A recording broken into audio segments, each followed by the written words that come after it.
June 1944, Saipan's northern coast. The sound cuts through the jungle like a blade.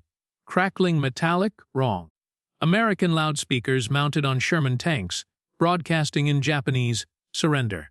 You will not be harmed. We have food, water, medicine. The voice is calm, rehearsed, almost gentle. But inside the limestone caves carved into the cliffs, 30,000 Japanese civilians hear something else entirely. They hear the voice of demons, dressed in promises they've been trained not to believe. Haruko crouches in the dark, her daughter Emiko pressed against her chest. The cave smells like sweat, blood, and fear. Around them, 20 other women and children huddle in silence, eyes wide, breath shallow. The loudspeaker repeats its message. Emiko whispers, "Mama, they say they have food." Haruko clamps a hand over her mouth.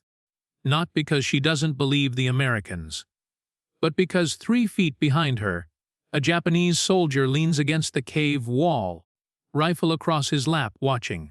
He hasn't said a word in 2 hours. He doesn't need to. Everyone knows what happens to traitors. Outside, the voice continues, "You are not our enemy. Come out. Your children are hungry. It's true." Emiko's ribs show through her torn dress.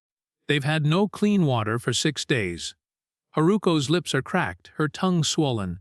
But the soldier finally speaks, low and coldy. "They lie. The Americans are animals.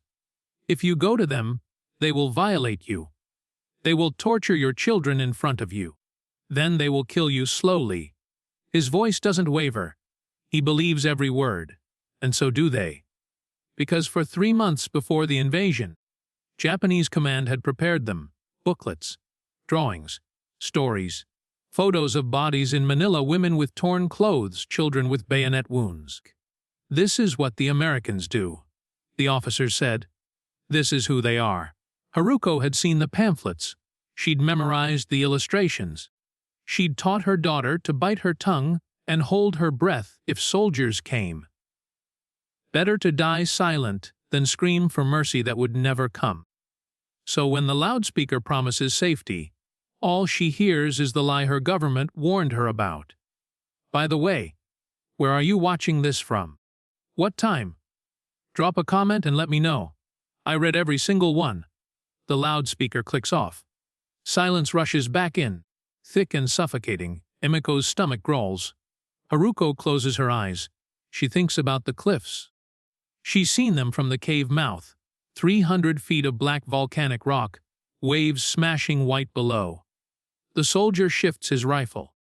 Someone in the back of the cave starts crying, then stops. And Haruko realizes something that makes her hands go numb. Honor had a different meaning when the caves ran out of water, and the cliffs became the only escape route left. 3 months earlier, March 1944. Before the caves, before the cliffs, before the loudspeakers, there was a classroom in Garapan, Saipan's largest town. Haruko stood at the front, chalk in hand, teaching 12 students their kanji lessons. She was 26 years old, unmarried, educated in Tokyo before the war. She believed in duty, in the emperor, in the idea that Japan was protecting Asia from Western savagery.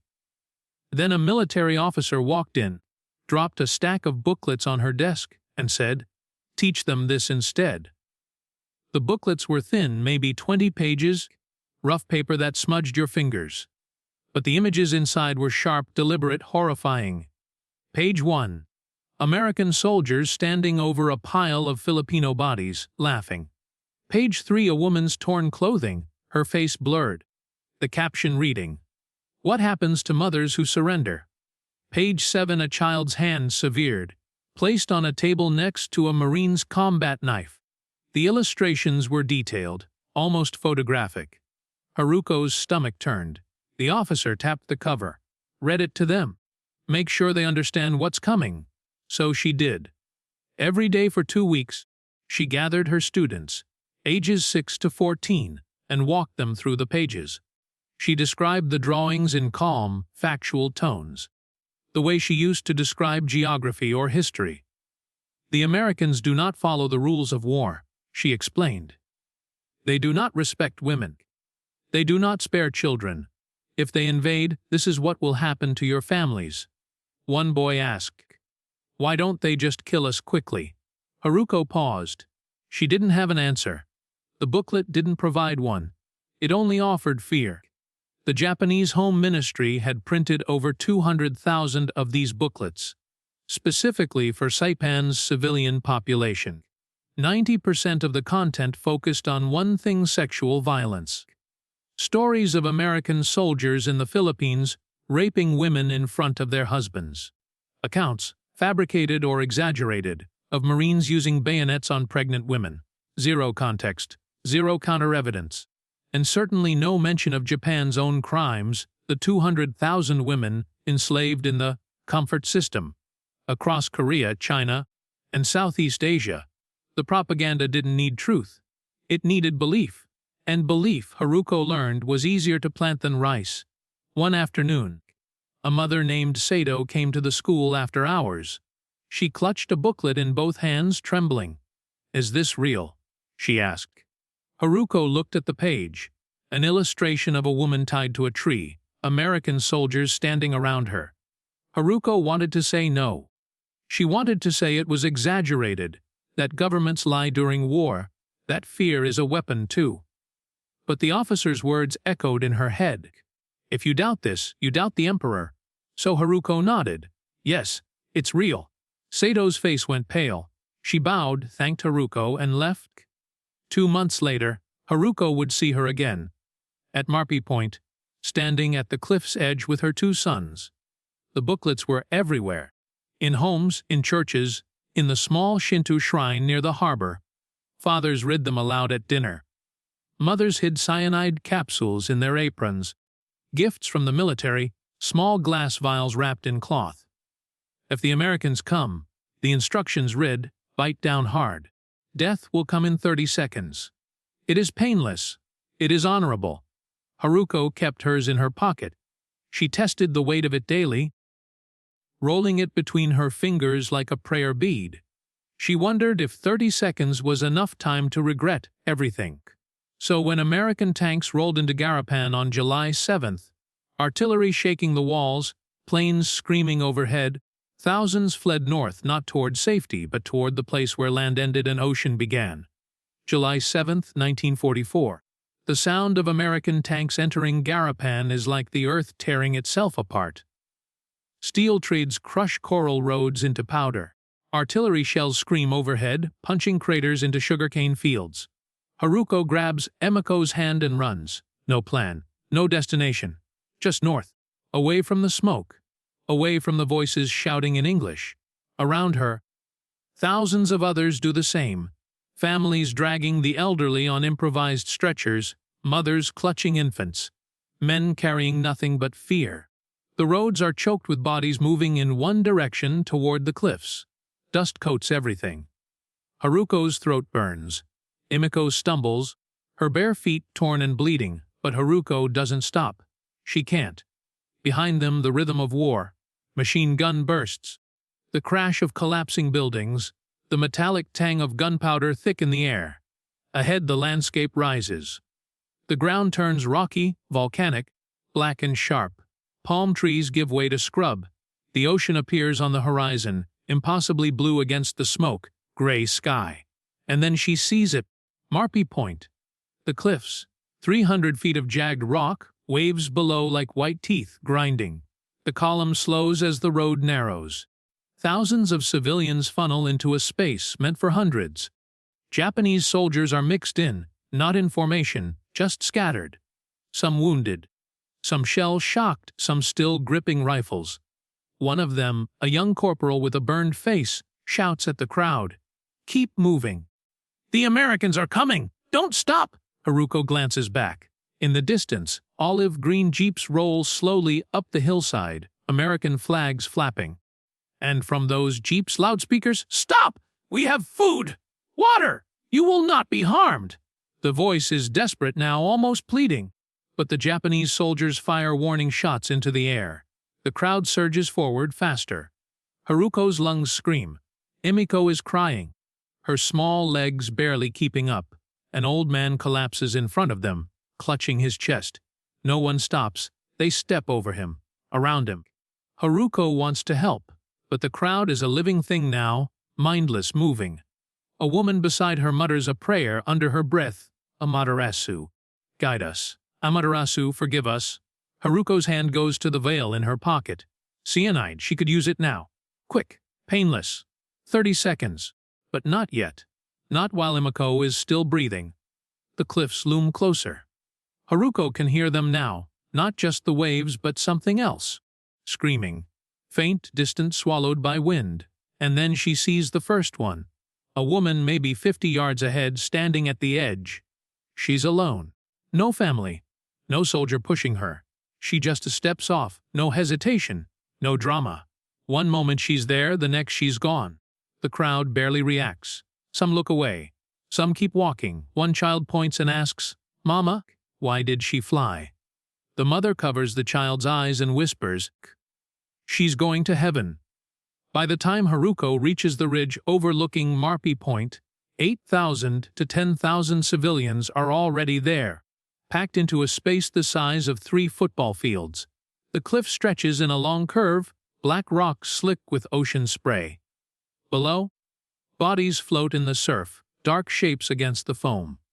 American Marines are visible now, maybe 100 yards downslope, hands raised, rifles slung on their backs. One of them is waving a white cloth. Another is on his knees, shouting in broken Japanese through a megaphone, "Wamit! Stop! Please!" But embedded in the crowd, a Japanese officer raises his pistol and fires twice into the air.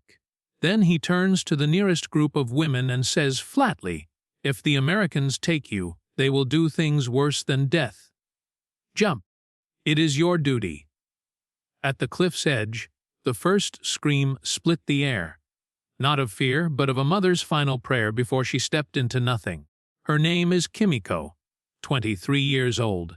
She stands at the edge of Marpi Point with her 3-year-old son Kenji, clutching the fabric of her torn kimono. The wind rips at her hair. The ocean below is a churning gray-blue, dotted with dark shapes she refuses to identify. Kenji doesn't understand. He thinks they're playing a game. He points at the waves and laughs. "Mama, look! Big water!" Kimiko's throat tightens. She wants to tell him they're going home. She wants to tell him everything will be fine. But a Japanese officer is walking toward her, and the lie dies in her mouth. The officer's uniform is filthy, torn at the shoulder, streaked with blood that may or may not be his own. His face is expressionless. He's done this before. He stops 3 feet away and speaks in a flat, rehearsed tone, like a schoolteacher giving instructions. "If the Americans take you, they will strip you. They will violate you in front of your son. Then they will kill him slowly while you watch. This is what they do. It is documented. You know this." Kimiko nods. She does know. She's seen the booklets, she's heard the stories. She's spent 3 months preparing for this exact moment. The officer continues. "Jumping is not surrender. It is sacrifice. It is honor. The Emperor will remember you." He gestures toward the edge. "Don't let them touch you." Kimiko looks down. The cliff is 300 feet of black volcanic rock, sharp and wet, waves smashing against the base. She can see them now, bodies wedged between boulders, limbs bent at impossible angles, red mist where skulls struck stone. Some are still moving, twitching. One woman floats face down, her hair spread like black ink in the water. Kimiko's stomach lurches. Kenji tugs her sleeve. "Mama, I'm scared. Can we go back?" She pulls him close, kisses the top of his head. His hair smells like smoke and sweat. She whispers, "We're going to see Grandma. She's waiting for us." Kenji smiles. He likes Grandma. Behind her, 100 yards downslope, American soldiers are shouting. She can hear them clearly now, their voices raw and desperate. "Stop. Don't do it. We won't hurt you." One of them, a young Marine, maybe 19, his helmet off, his face streaked with dirt, is on his knees, hands clasped like he's praying. Another is waving both arms, screaming in broken Japanese. "Keldrin! No! Please!"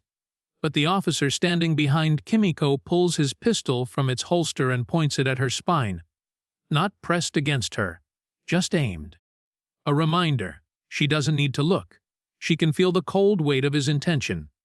Don't let them touch you, he repeats. Kimiko closes her eyes. She thinks about Kenji's father, killed 6 months ago in the Marshall Islands. She thinks about the home they'll never return to. She thinks about the lie she just told her son, that Grandma is waiting. Grandma died in the bombing of Garapan. There's no one waiting. There's only water and rock, and the end of everything. She opens her eyes. The Marines are closer now, maybe 70 yards, running uphill, unarmed. Hands out begging. One of them trips, falls, gets back up. His face is twisted in anguish. He's crying. A grown man in uniform, crying for strangers. Kimiko doesn't understand. Demons don't cry. Monsters don't beg. But she's out of time. The officer cocks his pistol. Kenji starts to squirm. Mama, I don't want to see Grandma yet. I want to go home. Kimiko's knees buckle. She can't do this. She can't. But then she hears it. A gunshot, close to her left. A woman has refused to jump. The officer next to Kimiko has just shot her in the back. The woman crumples, slides forward, tumbles over the edge without a sound. Her child, maybe 5 years old, stands frozen, staring at the spot where his mother disappeared.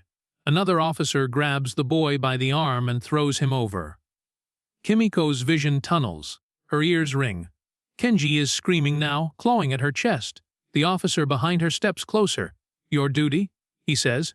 And Kimiko, with no choices left, and a lie still warm on her lips, steps forward into the void. A Marine named Corporal Bill Henderson watches through binoculars from 80 yards below.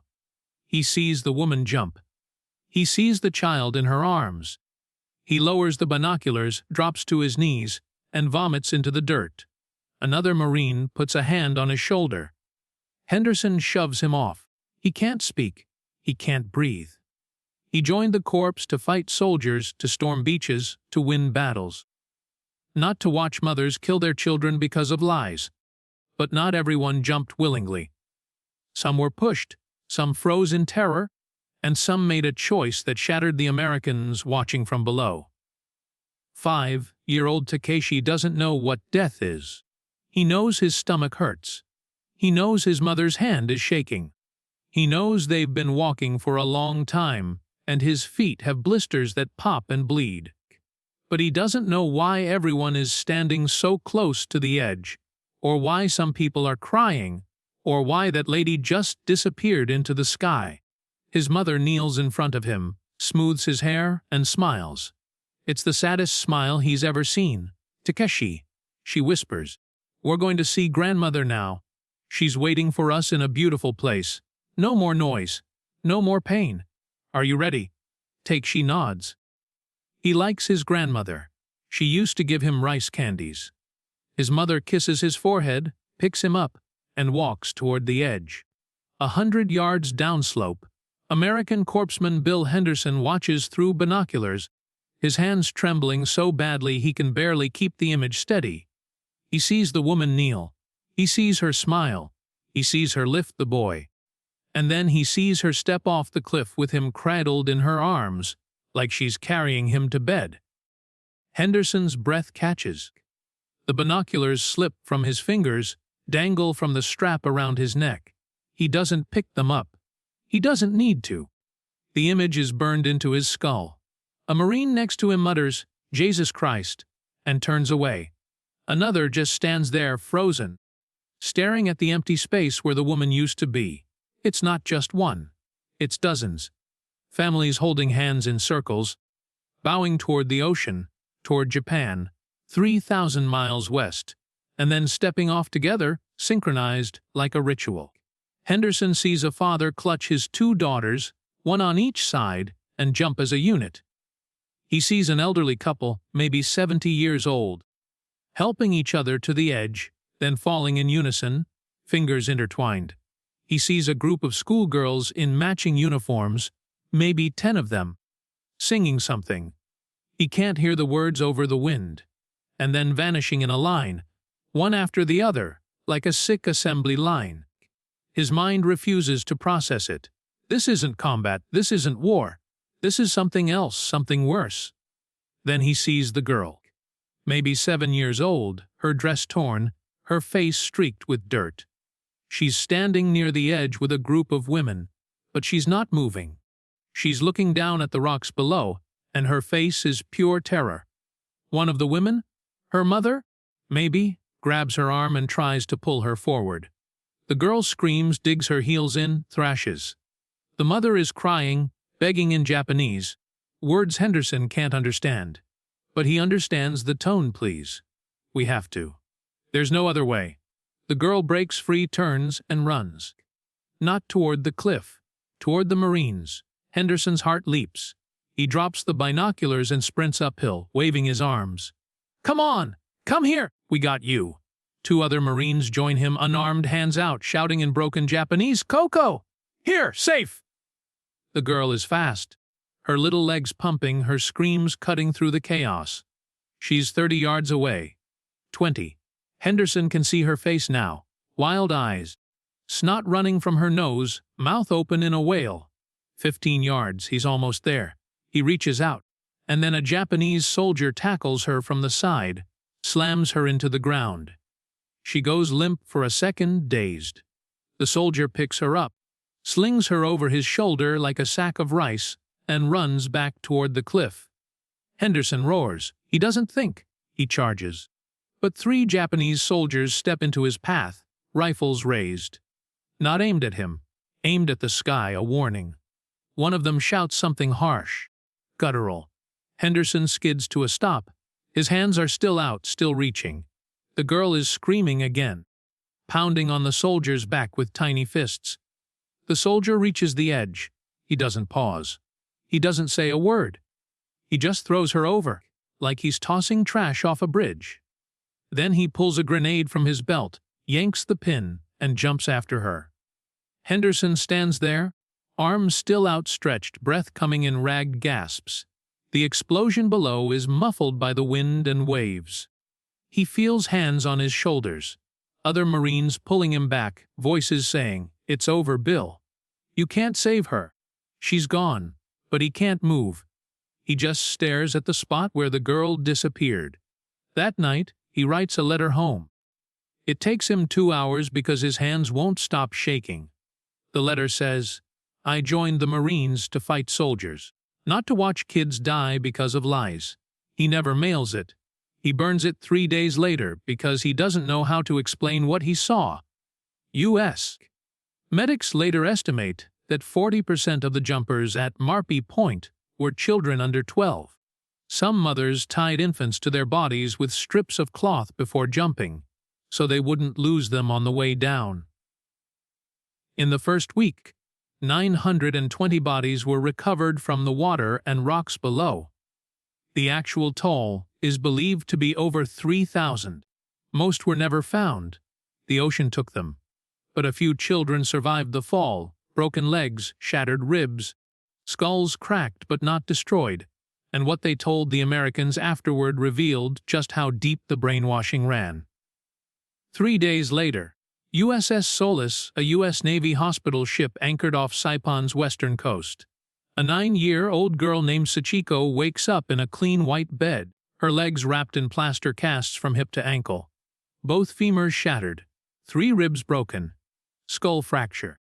She survived a 300-foot fall because she landed in deep water between 2 rocks, and a Navy Seabee dove in and pulled her out before the tide dragged her under. She doesn't remember any of it. She only remembers her mother's hand letting go. Now she opens her eyes, sees a white woman in a nurse's uniform leaning over her, and starts screaming. The nurse's name is Margaret O'Donnell. She's 28, from Boston. Been in the Pacific for 11 months. She's seen burns, amputations, boys with half their faces gone. But she's never seen a child look at her with this kind of terror. Pure, primal, the kind that makes you believe you're staring at death itself. Sachiko thrashes in the bed, ripping at her IV line, clawing at the casts on her legs.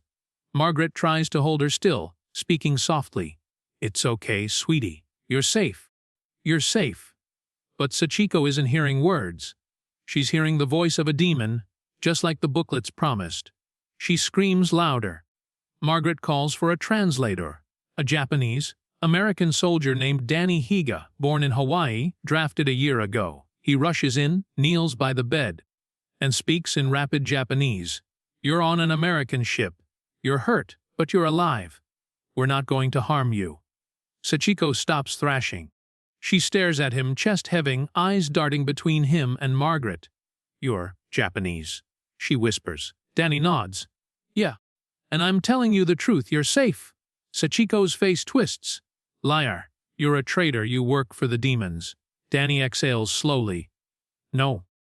I work for people who pulled you out of the ocean when you should have drowned. People who are trying to save your life right now." Margaret offers Sachiko a cup of water. Sachiko slaps it away. The cup hits the floor, water spilling across the white tile. "It's poison?" she shrieks. "You want to kill me slowly!" Margaret looks at Danny, helpless. He nods, takes the cup, refills it from the pitcher, and drinks half of it in front of Sachiko. Then he hands it back to Margaret. Margaret drinks the rest. They both wait. Sachiko watches, silent, her small chest rising and falling. 10 seconds. 20. No one collapses, no one convulses. Margaret picks up a fresh cup, fills it, and holds it out again. Not poison. Just water? Sachiko stares at the cup for a long time. Then, slowly, she reaches out with a shaking hand and takes it. She drinks, and then she starts crying. She cries for 3 hours. Deep, shuddering sobs that shake the bed. Margaret sits beside her the whole time, not touching, just present. When Sachiko finally stops, her voice is hoarse and small. "You're not going to hurt me." Margaret shakes her head. "No, honey. Never." Sachiko's face crumples again. "But they said you would. They said you were monsters. They said it was better to die." Margaret's jaw tightens. She wants to curse, to scream, to find whoever wrote those booklets and make them answer for this. But she keeps her voice calm. "They lied to you. I'm sorry they lied to you." Sachiko looks down at her casted legs, at the clean sheets, at the IV drip feeding medicine into her arm. "My mother," she whispers. "She jumped with me." "Where is she?"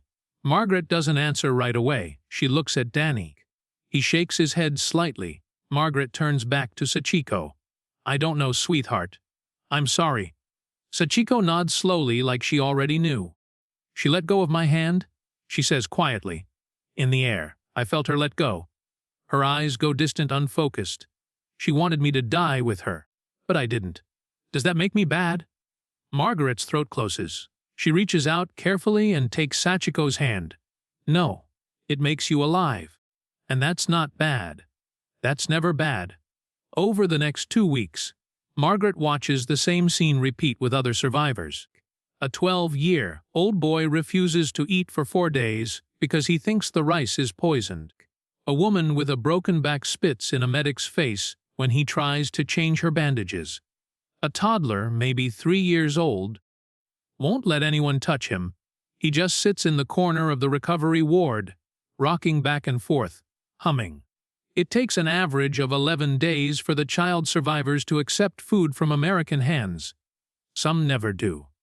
They die from infection, from injuries, from starvation. They choose, because trust was burned out of them before they ever hit the water. 600 cliff survivors were pulled from the ocean and rocks by U.S. Navy boats and medics. 89% of the children believed Americans would torture them. Some asked why they hadn't been killed yet, like it was overdue. One boy, maybe 10, told Danny through tears, "Just do it fast. Please, don't make it hurt." Danny didn't know how to respond.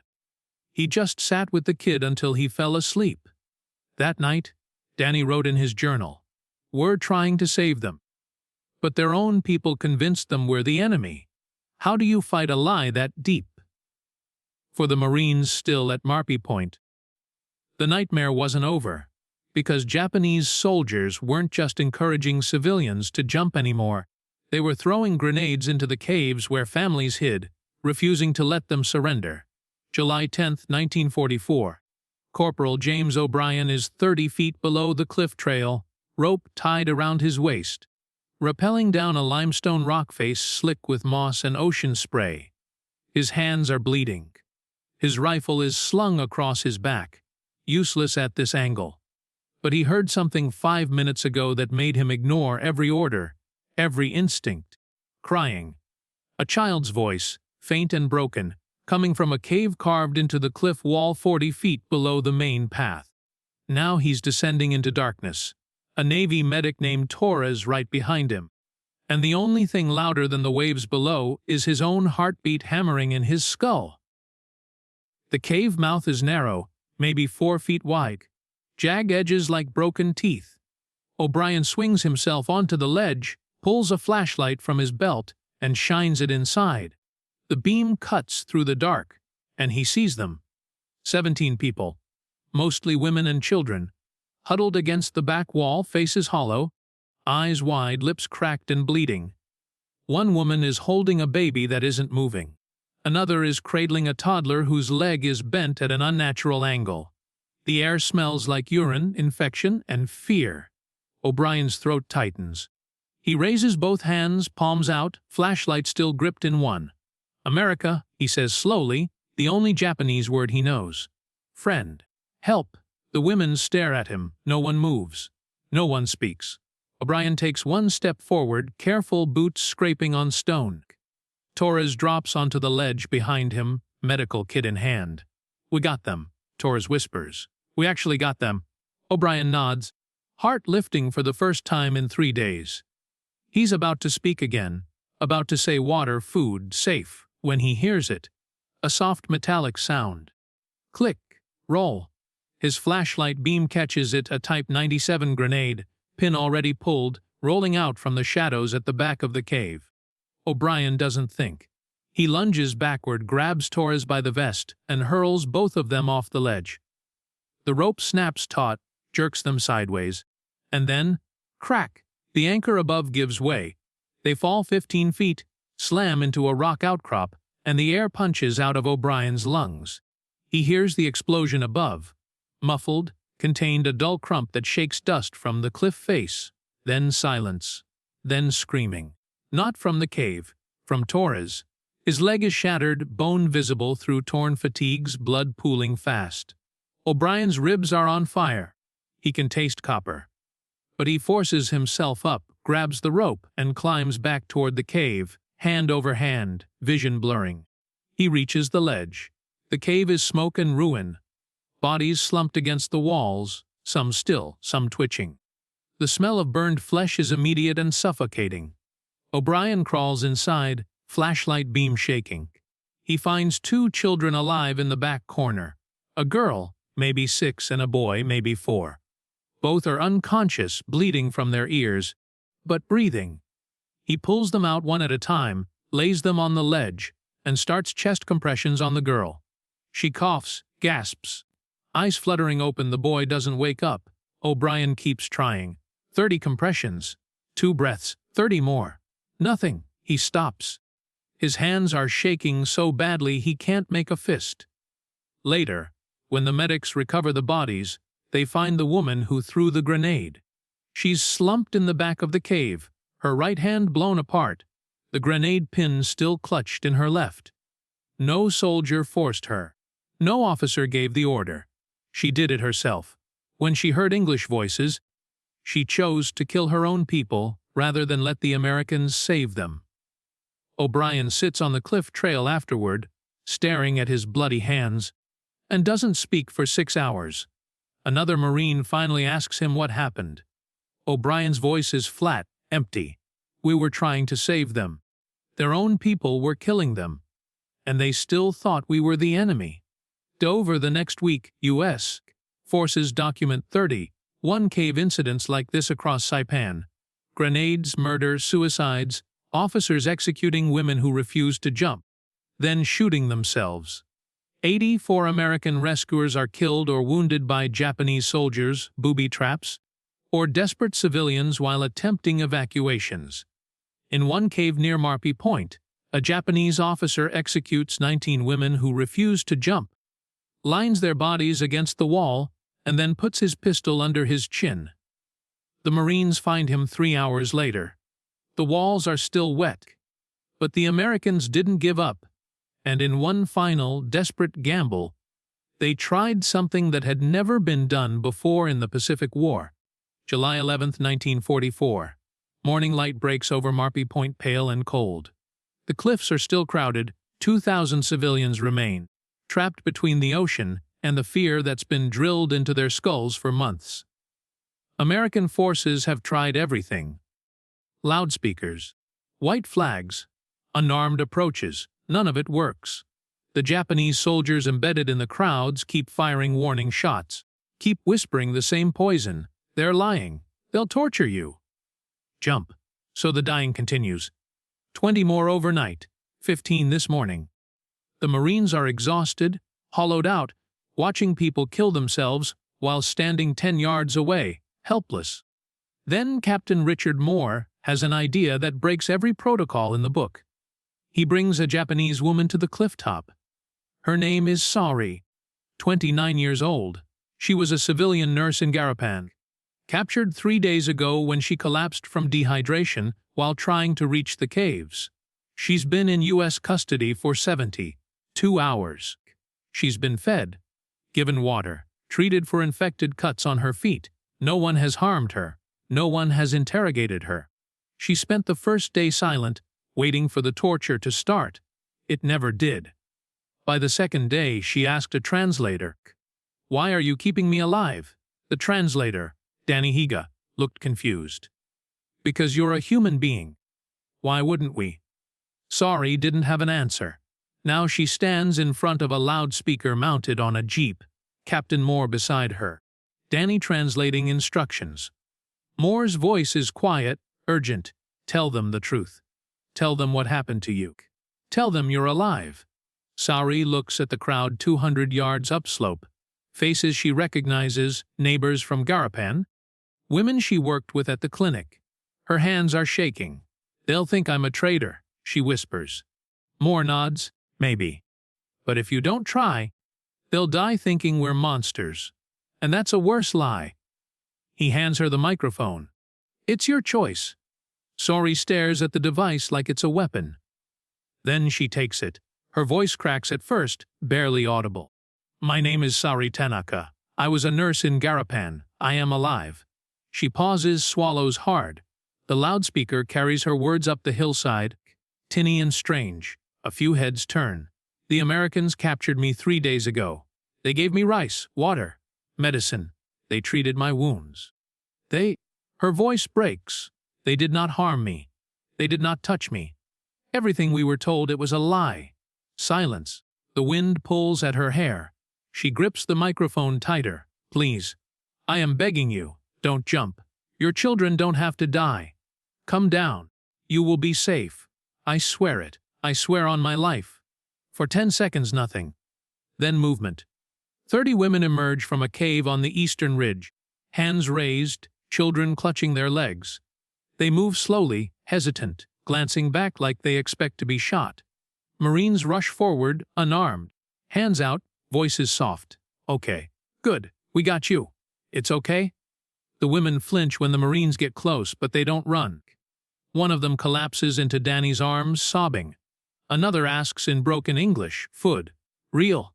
A Marine hands her a chocolate bar. She stares at it like it's a miracle, then splits it among 4 children. Captain Moore exhales for the first time in 5 minutes. Sari drops the microphone and sits down hard, trembling. But 200 yards south, another group, maybe 60 people, hears a Japanese soldier screaming over Sari's voice, "Lies! She's a traitor! They tortured her into saying this. Don't listen!" He fires his rifle into the air. The crowd panics. And then, like a choreographed nightmare, they form a line, holding hands. A human chain, families, neighbors, strangers linked together. They face the ocean. Someone starts singing, Kimigayo, the national anthem. Others join in. And then as one, they step forward. The singing stops mid-verse. The chain disappears over the edge. The Marines below don't scream. They don't move. They just stand there, frozen, as the ocean swallows 60 people in less than 10 seconds. Sari's broadcast saves an estimated 150 to 200 civilians over the next 3 days. She stays at the loudspeaker for 6 hours straight, her voice raw, repeating the same message until she can barely speak. But 1,500 more die at Marpy Point after her plea: gunshots, grenades, jumps. The total civilian death toll on Saipan reaches 22,000, most from starvation, disease, and the caves. But the cliffs, Marpy Point, become the symbol. The place where belief became a weapon sharper than any bayonet. On July 13th, the island is declared secure. The fighting is over.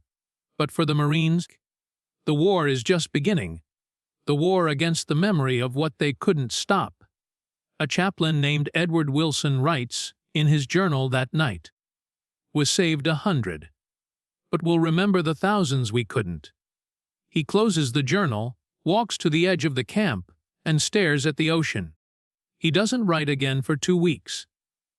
When the island was finally secured on July 13th, the Marines walked the beach below Marpy Point, and what they found in the tide would haunt them for the rest of their lives. July 13th, 1944. The battle is over. The gunfire has stopped.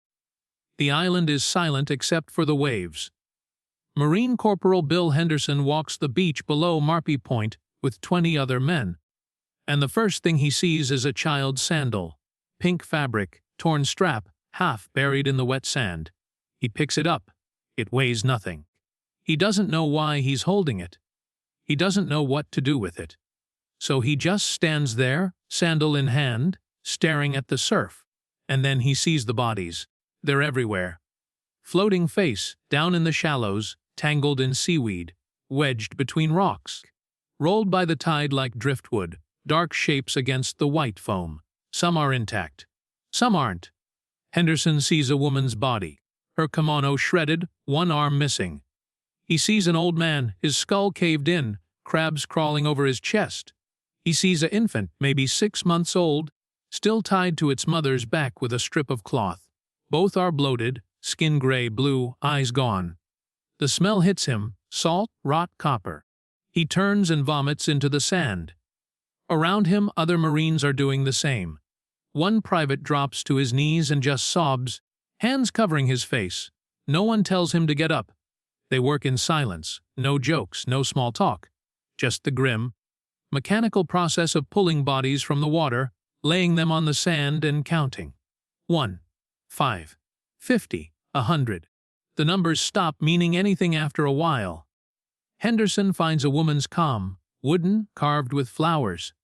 He finds a doll, its face cracked, tucked in the arms of a dead mother who's still holding it, even though rigor mortis has locked her fingers like iron. He finds a torn photograph. 2 parents, 3 children, smiling in front of a house that probably doesn't exist anymore. He puts it in his pocket. He doesn't know why. It just feels wrong to leave it in the sand. By midday they've recovered 400 bodies. By evening, 900. But there are more. Hundreds more. Maybe thousands. Floating farther out, sinking, dragged by currents to places they'll never reach. Chaplain Edward Wilson arrives at sunset with a work crew and a bulldozer. There's no time for individual burials, no coffins, no markers. Just a trench, 200 feet long, 6 feet deep, dug into the hillside above the beach. The Marines wrap the bodies in canvas shrouds, when they have canvas. When they don't, they just lay them in the dirt. Wilson holds a mass service. He doesn't read from scripture. He doesn't know what to say. He just stands there, looking at the trench, and whispers. "Forgive us," a Japanese survivor, a woman named Sari, the one who spoke on the loudspeaker 2 days ago, walks to the edge of the trench and places a handful of white flowers on the canvas. Her hands are steady now. Her voice is quiet. "They died believing you were monsters," she says in halting English. Wilson looks at her, exhausted, hollowed out. "And we proved them wrong too late," he replies. Sari nods. She doesn't cry, she's out of tears. "Not too late for everyone," she says. 150 of us lived because you didn't give up. That matters. Wilson wants to believe her. But when he closes his eyes, all he sees is the chain of people stepping off the cliff, holding hands, singing. Over the next week, 4,000 bodies are buried in mass graves across Saipan. The rest, estimated at 4,000 to 6,000, are never recovered. The ocean keeps them. For decades, the Japanese government refuses to acknowledge the Marpi Point suicides publicly. It's not until the 1980s, 40 years later, that official records are released. Survivor testimonies, photographs, evidence of the propaganda machine that convinced 30,000 civilians that death was better than American mercy. In 1994, the 50th anniversary, a memorial is built at Marpi Point, black stone inscribed with names overlooking the cliffs. Survivors return. Some bring their children. Some bring grandchildren. They tell the story, not the lie. The truth. Henderson never goes back. He lives to 91. Dies in Oregon in 2003. In his desk, his daughter finds a pink child sandal, a wooden comb, and a torn photograph of a family he never met. There's a letter tucked beneath them, written in 1944, never mailed. It says, "We won the battle. But we lost something too. The belief that truth can outrun a lie. I don't know if we'll ever get it back." Marpi Point still stands today. Silent and sacred. A reminder that the cruelest weapon in war isn't the bullet, but the lie that makes people fear mercy more than death.